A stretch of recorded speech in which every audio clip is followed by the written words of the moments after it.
नमस्कार विद्यार्थी मित्रांनो, आज आपण जपानी व्यवस्थापनाचे दुसरे लेक्चर पाहतोय. याच्यामध्ये आपण मागच्या लेक्चरला जपानी व्यवस्थापन म्हणजे काय, त्याची वैशिष्ट्ये अभ्यासलेली, तर त्याचं जनरली आपण अभ्यासलेलं आहे. जपानी व्यवस्थापन म्हणजे काय, त्याचा उदय वगैरे आपण अभ्यासलेला आहे. आज आपण जपानी व्यवस्थापन पद्धतीच्या व्यवहार पद्धती ज्या आहेत त्या जपानी व्यवस्थापन आहे त्याची काय वैशिष्ट्ये आहेत, ती वैशिष्ट्ये आपण आज थोडक्यात अभ्यासायची आहेत. इथं 12 वैशिष्ट्ये दिलेली आहेत. त्या वैशिष्ट्यांच्या आधारे जपानी व्यवस्थापन काम करताना जपानी व्यवस्थापन काम करत असताना या 12 वैशिष्ट्यांच्या आधारे त्या जपानची व्यवस्थापनाची पद्धती जी आहे ही या 12 वैशिष्ट्यावर आधारलेली आहे. या 12 वैशिष्ट्ये जपानी व्यवस्थापनामध्ये वापरली जातात किंवा याच्यावरती एकूणच जे काय आहे, जे काय व्यवस्थापन चालू आहे जपानमध्ये, त्या 12 वैशिष्ट्यांच्या आधारे चालू असताना आपल्याला दिसतं. त्यामधलं पहिलं आहे सर्वात महत्वाचं आजीवन रोजगार, permanent life time employment. Life time employment हे खूप महत्वाचं वैशिष्ट्य जपानी व्यवस्थापनाचं आहे. जपानी कंपनीतील सर्व पातळीवरील व्यवस्थापित कर्मचाऱ्यांची नियुक्ती ही कायम तत्वावर करण्यात येते. म्हणजे कोणत्याही परिस्थितीमध्ये ही नियुक्ती रद्द न करता येण्यायोग्य किंवा येण्याजोगे वचनबद्धतेवर असते. कंपनीचा उत्पादन कर्मचारी समूह हा एक कुटुंब म्हणून मानला जातो. त्याचे सभासद कर्मचाऱ्यांना स्थायी स्वरूपाचे दिले जातात. त्यामुळे मालक रोजगार संबंध जे आहेत ते करारात्मक नसून परस्परांच्या पूर्ण वचनबद्धतेचे व बिनशर्त स्वरूपाचे असतात. एक महत्वाचं वैशिष्ट्य जपानी व्यवस्थापनाचं आपलं सांगतं. परमनंट नोकरी, आजीवन रोजगार हे जपानच्या व्यवस्थापनाचं महत्वपूर्ण वैशिष्ट्य आपल्याला सांगता येऊ शकतं. त्यामुळे कर्मचारी सुद्धा अधिक लाभासाठी व उज्ज्वल भविष्यासाठी कंपनीला सोडून जात नाही. म्हणजे इथं कंपनी सोडून किंवा नोकरी सोडून देण्याचं प्रमाण हे खूप अल्प स्वरूपाचं असतं. जसं भारताचा विचार केला तर दर 6 महिन्याला लोक नोकरी बदलतात. म्हणजे इथं थोडक्यात तशा प्रकारचं असत नाही. तसेच कंपनी सुद्धा आपल्या कर्मचाऱ्यांना सेवामुक्त करीत नाही. अपात्रता, अकार्यक्षमता अथवा कंपनीच्या आर्थिक स्थिती या कारणावरून कर्मचारी काढता येत नाही किंवा काढत नाही. परंतु काही असं नैतिक स्वरूपाचा गुन्हा झाला असेल तर मात्र जपानमध्ये एखाद्या कर्मचाऱ्याला या अपवादात्मक परिस्थितीमध्ये कामावरून कमी केलं जाऊ शकतं. मग एकंदरीत कर्मचारी एकदा घेतला की तो रिटायरमेंट होईल तोपर्यंत पूर्णपणे सुरक्षित त्या नोकरीमध्ये राहतो. तर त्यामुळे पूर्ण क्षमतेने निष्ठेने कर्मचारी त्या व्यवसायासंबंधी, त्या व्यवस्थापनासंबंधी काम करताना आपल्याला दिसतात. त्यामुळे महत्वपूर्ण वैशिष्ट्य ते सांगता येईल. 2 नंबरचं वैशिष्ट्य आहे सेवा ज्येष्ठता अधिष्ठित मोबदला. म्हणजे काय, सिनियरिटी बेस्ड रिवॉर्ड्स. जो काय पगार, जो काय मोबदला आहे तो सेवा ज्येष्ठता कशी आहे, सेवा किती केली आहे याच्यावरती आधारित वेतनामध्ये वाढ असेल, वेतन श्रेणीमध्ये असेल, बढती असेल, अधिकार पद देणं असेल, अनुषंगिक लाभ असतील किंवा इतर संरक्षणात्मक फायदा असतील, इतर सुविधा असतील, व्यक्तिगत सेवा असतील, त्या कशाच्या आधारे मिळतात तर त्या कर्मचारी सेवा ज्येष्ठता किती आहे याच्यावरती आधारित त्यांना मोबदला दिला जातो. म्हणजे जेवढं जास्त सेवा असेल तेवढे जास्त फायदे, लाभ, मोबदला त्या कर्मचाऱ्याला मिळताना दिसतो. त्यामुळे कर्मचाऱ्यांच्या दृष्टीने सेवा ज्येष्ठता फार महत्वाचा घटक इथे मानला जातो. कर्मचाऱ्यांची कामगिरी असेल, कार्य मूल्यांकन असेल, गोपनीय अहवाल असेल, गुण मूल्यांकन असेल, गुणवत्ता असेल, इतर किंवा इत्यादी घटक पक्षपाती व व्यक्तिनिष्ठ स्वरूपाचे असल्याने त्याचा मोबदला व बढतीसाठी विचार केला जातो. म्हणजे बढतीसाठी काय केलं जातं, किती वर्ष सेवा झाली आहे याच्या आधारे त्यांना बढती, पगारामध्ये वाढ, वेतन श्रेणी या सगळ्या गोष्टी किंवा इतर मोबदला काय असेल तो हा दिला जातो. त्यामुळे कर्मचाऱ्यांचं मूल्यांकनाची सेवा ज्येष्ठता हा महत्वपूर्ण निकष आधार म्हणून मानला जातो. त्यामुळे सेवा ज्येष्ठता अधिष्ठित मोबदला पद्धतीमुळे परस्परामधील विध्वंसक व्यक्तिगत स्पर्धा असेल, मत्सर भाव असेल, एकमेकांबद्दल नाराजी, कटुता असेल, या ज्या काही गोष्टी आहेत त्याच्या आधारे व्यवस्थापनाचं किंवा व्यवसायाचं पर्यावरण बिघडू शकतं, त्या आपोआपच दूर राहताना आपल्याला दिसतात. त्यामुळे सेवा ज्येष्ठता हा महत्वपूर्ण निकष बढतीसाठी वापरला जातो किंवा मोबदला देण्यासाठी वापरला जाताना आपल्याला दिसतो. त्यामुळे काय होतं, तरुण व्यवस्थापकावर, त्याच्या कार्यावर, त्याच्या जीवनावर चांगला प्रभाव पडताना दिसतो. त्यामुळे सातत्य व्यवसायामध्ये असणं खूप गरजेचं आहे. आणि सेवा जास्त होईल तेवढा पगार किंवा जो काय मोबदला असेल तो जास्तीचा मिळताना आपल्याला दिसतो. 3. अविशेषीकृत सेवाप्रत. विशेषीकृत सेवाप्रत आणि अविशेषीकृत सेवाप्रत. Non specialised career path. विशेषीकृत म्हणजे एकच काम पुन्हा पुन्हा करून त्यात विशेष प्रावीण्य मिळवणं, परंतु अविशेषीकृत इथं कार्य जे काय व्यवसायामध्ये ते आळीपाळीने बदलण्याची पद्धती म्हणजे अविशेषीकृत सेवाप्रत. विशेषीकृत एकच काम त्या व्यक्तीला वारंवार दिलं जातं, त्याच्यामध्ये तो विशेष प्रावीण्य प्राप्त करेल अशा पद्धतीनं बघितलं जातं. परंतु अविशेषीकृत सेवाप्रतामध्ये जी काही कार्य आहेत ती बदलण्याची पद्धती या सेवापथामध्ये आपल्याला सांगता येईल. ही जपानी व्यवस्थापनामध्ये कर्मचाऱ्यांच्या कार्यामध्ये नियमितपणे बदल करण्याची पद्धती अनुसरली जाते. कर्मचाऱ्यास एका कार्याबाबत कुशल म्हणजे विशेषीकृत करण्याऐवजी कार्य बदल करून विभिन्न प्रकारची कार्य करण्याची क्षमता कर्मचाऱ्यामध्ये निर्माण केली जाते. याद्वारे त्याला कंपनीमधील सर्व कार्य करण्याचा अनुभव दिला जातो. हा महत्वपूर्ण फायदा अविशेषीकृत सेवा पद्धत आपल्याला सांगता येऊ शकेल. कर्मचारी सर्व कार्य संपन्न करून त्याची समायोजनता असेल, कार्य क्षमता असेल ती समृद्ध करता येऊ शकते. त्यामुळे जो काही बदल असेल, नवीन तंत्रज्ञान असेल तर लगेच होकारात्मक पद्धतीनं इथे कर्मचारी जपानमध्ये स्वीकारताना दिसतात. त्यामुळे बदलत्या परिस्थितीमध्ये नवीन जबाबदारी स्वीकारण्याबाबत अथवा नवीन सहकार्याबाबत तो सहकार्य करण्यास तयार होतो. त्यामुळे एकाच पदावर एकच कार्य करीत असल्यास तो नवीन बदल स्वीकारण्यास तयार होत नाही. लक्षात घ्या, हे भारतामध्ये आहे. एकच कार्य वारंवार केलं जातं विशेषीकृत सेवा, परंतु जपानमध्ये असं नाही. त्यामुळे हा एक महत्वपूर्ण वैशिष्ट्य त्याचं सांगता येऊ शकेल. तर काय, अविशेषीकृत सेवापद इथं वापरलं जातं. पुढे प्रशिक्षणावर भर हा महत्वपूर्ण आहे. लक्षात घ्या, स्ट्रॉंग एम्फसिस ऑन ट्रेनिंग. जपानी व्यवस्थापन पद्धतीमध्ये तयार प्रशिक्षित व्यवस्थापक घेण्याऐवजी कौशल्य व अनुभव नसलेला उमेदवार घेण्याचे व त्यास योग्य भरीव प्रशिक्षण देण्याचे धोरण अनुसरले जाते. म्हणजे त्याला पहिला अनुभव व्यवस्थापनाचा त्याला न घेता नवीन एखाद्या व्यक्तीला घेतलं जातं, त्याला प्रशिक्षण दिलं जातं, योग्य ते मार्गदर्शन केलं जातं आणि त्याला तयार केलं जातं. अशा प्रकारचं धोरण जपानी व्यवस्थापनामध्ये स्वीकारलं जातं. त्यामुळे नवीन उमेदवारांना त्यांच्या कार्याबद्दल लागणारे कौशल्याबाबत प्रशिक्षण दिलं जातं, त्यांना मार्गदर्शन केलं जातं. त्यासाठी काही कार्यक्रम, प्रशिक्षणाचे कार्यक्रम वारंवार स्वरूपात व्यवसाय संघटनेमध्ये आखले जातात, आयोजित केले जातात. त्याच्या आधारे त्या नवीन लोकांना, नवीन व्यवस्थापकांना प्रशिक्षण देण्याचं काम इथं केलं जातं आपल्याला दिसतं. व्यवसायाच्या विभिन्न कार्याबाबत, क्षेत्राबाबत माहिती व प्रशिक्षण पुरवलं जातं. प्रशिक्षण कार्यामध्ये कंपनीचे तंत्रज्ञान सुद्धा बिंबवले जाते.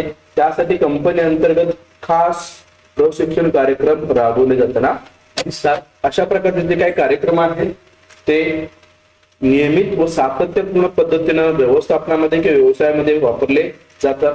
त्यामध्ये काय शिकवलं जातं, कार्यबदल असेल, नवी जबाबदारी असेल, नवीन तंत्रज्ञान असेल, नवीन बाजारपेठ असेल, नवे धोरण असेल इत्यादी बाबत माहिती व अद्ययावत ज्ञान देण्यासाठी प्रशिक्षण पद्धतींचा अवलंब केला जाताना आपल्याला दिसतो.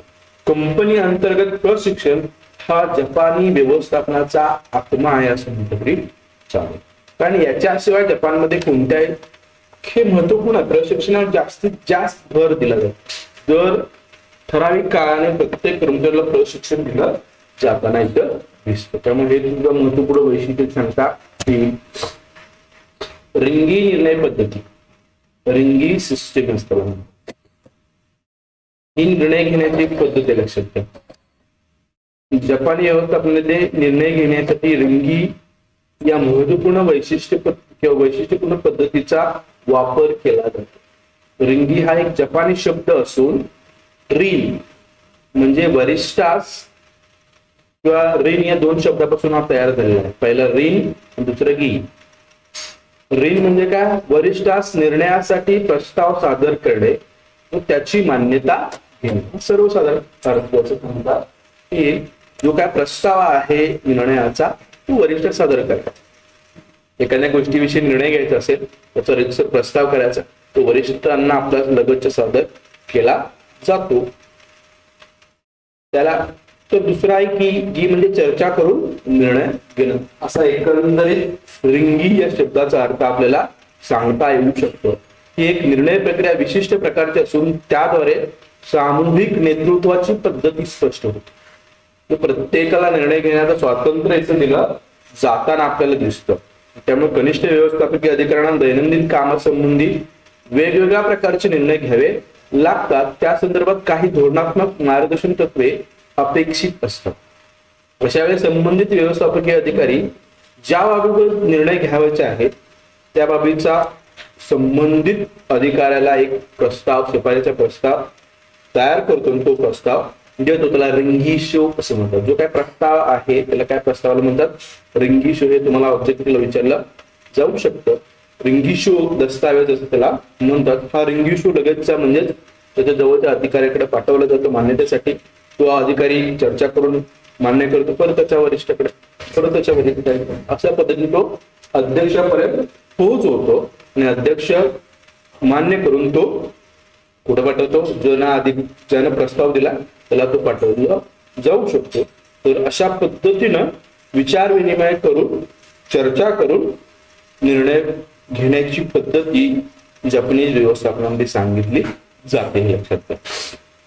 तर अशा पद्धतीनं या प्रक्रियेमध्ये रिंगी शो मध्ये बदल व सुधारणा करता येतात व अध्यक्षाकडून अंतिम रिंगी शो म्हणजे जो काय प्रस्ताव आहे त्याच्यामध्ये बदल करून निर्णय घेतला जाण्याची शक्यता असू शकते. तर अशा पद्धतीने रिंगी निर्णय पद्धती जपानमध्ये वापरली जाते. पुढे आहे ओमिकोशी व्यवस्थापन. ओमिकाशी झाले बघा, ओमिकोशी व्यवस्थापन. तर याच्यामध्ये ओमिकोशीचा अर्थ काय? संघटनेमधील प्रत्यक्ष अंमलबजावणी करणाऱ्या तरुण कर्मचाऱ्यांनी स्वतःहून पुढाकार घेऊन सामूहिक कृती करण्याच्या व्यवहार पद्धतीस ओमिकोशी असे म्हणतात. म्हणजे काय? तरुण कर्मचारी आहेत त्यांनी स्वतःहून पुढाकार घेऊन जी काय सामूहिक कृती करण्याची व्यवहार पद्धती आहे त्याला ओमिकोशी व्यवहार पद्धती किंवा ओमिकोशी व्यवस्थापन पद्धती असं म्हणतात. या व्यवहार पद्धतीमुळे मध्यम व कनिष्ठ व्यवस्थापन पातळीवरील कर्मचाऱ्यांना व्यवस्थापनासंबंधी पुढाकार घेण्याचा हक्क लोकशाही पद्धतीने दिला जातो. कोणत्याही कर्मचारी स्वैर व आकस्मिक कृती न करता विचारपूर्वक व योजनाबद्ध कृती करावी म्हणून त्यांना हे पुढाकार हक्क दिले जातात.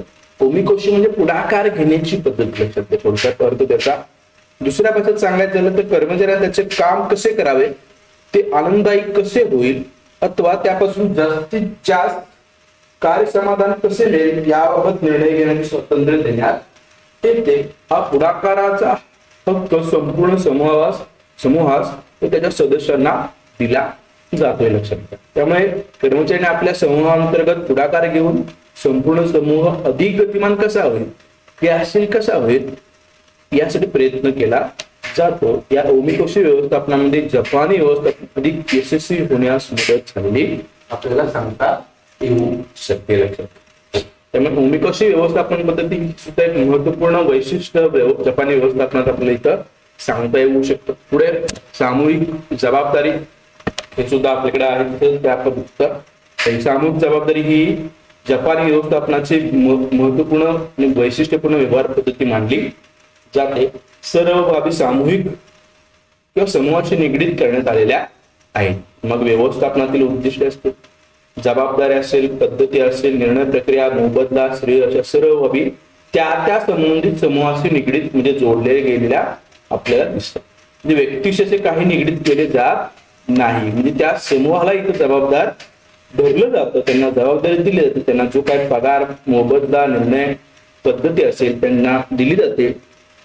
त्यामुळे कर्मचाऱ्यांच्या नावाने अथवा आडनावाने संबोधण्याऐवजी संबोधन त्याच्या पदनामाने संबोधले जाते, लक्षात घ्या. कोणतीही संकल्पना मांडण्यास किंवा उद्गाता व्यक्तीऐवजी समूह समजला जातो, ती समूहाच्या नावाने नोंदवली जाते. म्हणजे एखादा निर्णय असेल, नवीन संकल्प असेल, त्या समूहाने ती मांडता येऊ शकते. समूहाच्या दृष्टीने ती महत्वपूर्ण मांडली जाताना आपल्याला दिसते. तर अशा पद्धतीनं जपानी व्यवस्थापनामध्ये समूह हा एक आधारभूत घटक व्यवस्थापनामध्ये मांडला जातो. एका व्यक्तीने ते गौण मांडलं जातं लक्षात. त्यामुळे सामूहिक जबाबदारीची भावना असेल, सांघिक भावना असेल, ती विकसित होताना दिसते. तर अशा पद्धतीने सामूहिक जबाबदारीचं सुद्धा महत्वपूर्ण वैशिष्ट्य सांगितलं जातं. नेक्स्ट, कामगार संघटना व तिची भूमिका. Company union and it's role. जपानमध्ये एक कारखाना एक कामगार संघटना लक्षात. हे तत्व कटाक्षाने पाळण्यात येते लक्षात. होंडासारख्या मोठ्या कंपन्यांचे अनेक कारखाने असले तर कारखान्यानिहाय वेगळी कामगार संघटना तिथे काम करताना दिसते. म्हणजे एक कारखाना असेल, एक काय आहे कामगार संघटना. परंतु भारताचा विचार केला, अमेरिकेचा विचार केला, ब्रिटनिया देशांचा विचार केला तर एक उद्योग क्षेत्र एक कामगार संघटना. जे उद्योग क्षेत्र एक असेल तर एक कामगार संघटना तिथं वापरली जाताना दिसते. असे स्वरूप आढळतं. परंतु भारतामध्ये एका कारखान्यात एकच कामगार परंतु भारतामध्ये एका उद्योग क्षेत्रात वेगवेगळ्या विचारसरणीच्या वेगवेगळ्या संघटना अस्तित्वात आहेत. भारताचा विचार केला तर कामगार संघटनाचा तर आपल्याला प्रत्येक पक्षाची कामगार संघटना त्या व्यवसाय क्षेत्रामध्ये अस्तित्वात येताना दिसते. जेवढे पक्ष भारतामध्ये आहेत, म्हणजे काँग्रेस कामगार संघटना, शिवसेना असेल, भाजप असेल किंवा इतर ज्या कामगार संघटना आहेत, त्या प्रत्येक कारखान्यामध्ये व्यवसायामध्ये अस्तित्वात असताना आपल्याला दिसतात. ज्याच्या आधारे व्यवसाय संघटनेमध्ये काम केलं जातं. त्यामुळे परंतु जपानमध्ये एका कारखान्यात एकच कामगार संघटना अस्तित्वात असते. त्यामुळे वाद होण्याची शक्यता खूप कमी असतात. त्यामुळे कामगार संघटनेची भूमिका अत्यंत रचनात्मक स्वरूपाची असते. संघटनेचे मालक आणि कामगार यांच्यामधील जी काही उद्दिष्ट आहेत ती स्पष्ट करण्यात येतात. त्यामुळे तसेच व्यवसायाची सर्व उद्दिष्ट साध्य करण्यासाठी अधिक सहकार्याचे वातावरण या तत्वामध्ये राहिलं जाऊ शकतं. त्यामुळे जबाबदारी देऊन कामगार संघटनेबाबत स्वीकारली जाताना दिसतात. आजीवन रोजगाराची सुरक्षितता प्राप्त करणे हे महत्वपूर्ण उद्दिष्ट किंवा प्राथमिक उद्दिष्ट या कामगार संघटनांचं मानलं जातं. तर वेतन सुधारणा ही उपक्रमाचे उत्पादकता व सामान्य वेतन निकष या दोन्ही घटकांच्या निगडीत ठेवण्याबाबत कामगार संघटना कटाक्ष ठेवतात. म्हणजे आपल्याकडे पगार वाढावा या कारणासाठी कामगार संघटना काम करतात. परंतु तेथील कामगार संघटना पगार हा त्यांनी कसं काम केलं याच्यावरती आधारित दिला जावा हा कटाक्ष पाळताना दिसतात. तर अशा पद्धतीने ह्या कामगार संघटना व्यवसाय संघटना किंवा जपानमध्ये काम करताना दिसतात. पुढे आहे लोकशाही सहभागित्व. आपल्याकडे आहे तसंच समानता किंवा लोकशाही किंवा सहमतीद्वारे लोकशाही सहभागित्व इथे सांगितलं जाऊ शकतं. तर जपानी व्यवस्थापनामध्ये औपचारिक अधिकारांपेक्षा किंवा अधिकार पदांपेक्षा सहमतीद्वारे व तज्ञ मार्गदर्शनाद्वारे कार्याचे संचलन करण्यात येते. व्यवस्थापनातील सर्व संघटनात्मक सदस्यांमध्ये आपण सर्व समान आहोत, त्यात वरिष्ठ कनिष्ठांचा कोणताही भेद नाही अशी जबरदस्त भावना आढळताना आपल्याला दिसते. त्यामुळे विभिन्न पातळीवरील विभिन्न वरिष्ठ मंडळी समानता तत्व प्रणाली वापरताना दिसते किंवा त्याचा विकास होताना दिसते. या समानता तत्व प्रणालीद्वारे वरिष्ठ कनिष्ठ जो काय वाद आहे प्रामाणिक सहमती साध्य करणारा दिसतो किंवा जो काय वाद आहे तो कमीत कमी राखला जाताना दिसतो. त्यामुळे कर्मचाऱ्यांचे खऱ्या अर्थाने लोकशाही सहभागित्व इथं वाढताना दिसतो. समानता तत्वप्रणाली सहमतीचे प्रशासन त्याच्यामुळे किंवा हे दोन महत्वपूर्ण आधारस्तंभ जपानी व्यवस्थापनाचे सांगितले जातात. त्यामुळे जपानमध्ये शक्यतो वाद होण्याचे प्रमाण खूप कमी कामगार आणि मालक संघटनेमध्ये खूप कमी प्रमाणात असताना दिसतात. पुढे आहे स्वयंशिस्त व सुसंवाद. सेल्फ डिसिप्लिन व हार्मोनी म्हणजे सुसंवाद. जपानी व्यवस्थापन पद्धतीमध्ये स्वयंशिस्तीत सर्वोच्च महत्व दिले जाते. म्हणजे जे काही कर्मचारी आहेत स्वतःच्या शिस्तीने वागतात. सेल्फ डिसिप्लिन त्यांच्या प्रत्येकाचं असतं, वेगळं असं डिसिप्लिनची आवश्यकता असं नाही. त्यामुळे व्यवस्थापकीय पातळीवर प्रत्येक कर्मचारी आपले कार्य, जबाबदारी, कार्यपद्धती, वेळ इत्यादी बाबत स्वतःहून शिस्त पाळतो. त्यामुळं प्रशिक्षण असेल, पर्यवेक्षण असेल, नियंत्रण या संकल्पना जपानी व्यवस्थापनातून हद्दपार झालेला आपल्याला दिसतं. कारण हे सगळं स्वयंशिस्तीचं असेल तर निरीक्षणाची आणि नियंत्रणाची आवश्यकता भासत नाही. त्यामुळे स्वयंशिस्त ही जपानी माणसाची सामाजिक संस्कृती मानली जाते. म्हणजे समाजामध्ये वागताना सुद्धा लोक स्वयंशिस्तीने वागताना दिसतात. आपल्याकडे कसं आहे का बघा, आपल्याकडे बरेच नियम आहेत, ते नियम पाळले जात नाही, परंतु जपानमध्ये स्वतःहून लोक नियम पाळतात, स्वयंशिस्त राखण्यासाठी काम करताना दिसतात. त्यामुळे जपान आज प्रगती करताना दिसतो आहे. त्यामुळे अशा पद्धतीनं स्वयंशिस्त सुसंवाद इथे राखला जातो. त्यामुळे जो काय राग आहे, स्पर्धा आहे, तिथं होताना खूप त्या विघातक प्रवृत्त्या तिथे टाळण्याचा प्रयत्न केला जाताना दिसतो. त्यामुळे स्वयंशिस्त ही खूप महत्वपूर्ण संकल्पना, सुसंवाद हे व्यवस्थापन, या जपानी व्यवस्थापनाची खूप महत्वपूर्ण वैशिष्ट्य सांगितलं जातं. पुढे आहे गुणवत्ता मंडळ, क्वालिटी सर्कल. जपानी व्यवस्थापन म्हटलं किंवा जपानी वस्तू म्हटलं की गुणवत्तापूर्ण वस्तू हा ठरलेले लक्षात. त्यामुळे हे कशावर, तर गुणवत्ता मंडळ एक महत्वपूर्ण जपानी व्यवस्थापनामध्ये संकल्पना आहे. त्यामुळे गुणवत्ता मंडळ हे जपानी व्यवस्थापन प्रणालीतील महत्वाची व्यवहार पद्धती मानली जाते.